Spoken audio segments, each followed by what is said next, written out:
Classes में आप विद्यार्थी मित्रों का फिर से स्वागत है। आज हम चैप्टर नंबर 6 का दृश्य 2 देखेंगे। इस दृश्य में स्थान पहले देख लेते हैं। शिवाजी के दुर्ग का कमरा, दोपहर का समय। शिवाजी तानाजी की ओर मुंह फेर कर, तानाजी न जाने क्यों मेरे हृदय में उस बालक के प्रति अगाध प्रेम उमड़ रहा है। जब से वह मेरे सामने से गया है तब से मैं उसी के बारे में सोच रहा हूँ। तानाजी महाराज, यह उनकी वीरता और साहस का फल है। शिवाजी, तुम सच कहते हो, मैं उसकी वीरता पर मुग्ध हूँ। इतनी छोटी अवस्था और इतना साहस। जिस शिवाजी के नाम से मुगल सेना कांपती है, उसके सामने एक बालक का इतना साहस। तानाजी, इसमें भी क्या कोई संदेह है? दरबार प्रवेश कर महाराज, एक बालक आपसे मिलना चाहता है।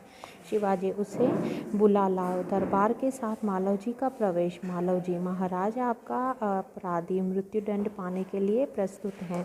शिवाजी, वीर पुत्र, तुम इतनी जल्दी कैसे आ गए? मालव जी महाराज, आपसे विदा होकर मैं घर पहुंचा। माता बड़ी देर से मेरी प्रतीक्षा कर रही थी। देखते ही उसने मुझे छाती से लगा लिया। उस समय मैंने सोचा कि मैं उससे सारा भेद कह दूं, परंतु मेरी हिम्मत न पड़ी। अब मैं आपकी सेवा में उपस्थित हूँ। आप जो चाहे कर सकते हैं, परंतु मरने से पहले मैं एक बात और मांगता हूँ। शिवाजी, कहो, वह कौन सी बात है? मालव जी, मेरी माँ की देखरेख का समस्त भार आप अपने ऊपर ले लीजिए। शिवाजी, वीर पुत्र, तुम सचमुच क्षत्रिय पुत्र हो।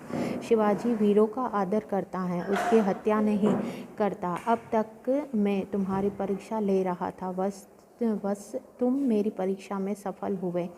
मैं तुम्हारा अपराध क्षमा करता हूँ। मालव जी शिवाजी के पैरों में गिरकर, आप धन्य हैं। शिवाजी मालव जी को छाती से लगाकर, वीर पुत्र, जिस प्रकार तुम अपनी माता के दुख से दुखी होकर व्याकुल हो रहे हो, उसी प्रकार मैं भी दुखी हूँ। रात दिन मैं इसी चिंता में रहता हूँ कि किस प्रकार भारत माता का दुख दूर करूँ। मालव जी महाराज, यह शरीर आपका है, आपने मुझे जीवन दान दिया है। मैं प्रतीक्षा करता हूँ कि जब तक इस शरीर में जान है, मैं कभी मातृभूमि की सेवा से पीछे न हटूंगा। शिवाजी, वीर पुत्र, मैं तुमसे यही आशा करता हूँ। यहाँ पर चैप्टर जो है अपना कंप्लीट होता है। देखा आपने शिवाजी और मालव जी की दूसरे दृश्य में कितनी अच्छी वार्तालाप हुई है। अब आपको ये शब्दार्थ जो दिए हुए हैं वो आपको अच्छे से लिख लेने हैं। उसके बाद मुहावरे जो दिए हैं वो भी आपको अच्छे से लिख लेने हैं। आप यह चैप्टर पूरा एक बार अच्छे से रीड करें, अच्छे से समझें। मुझे आशा है आपको यह चैप्टर बहुत अच्छा लगा होगा। थैंक यू विद्यार्थी मित्रों।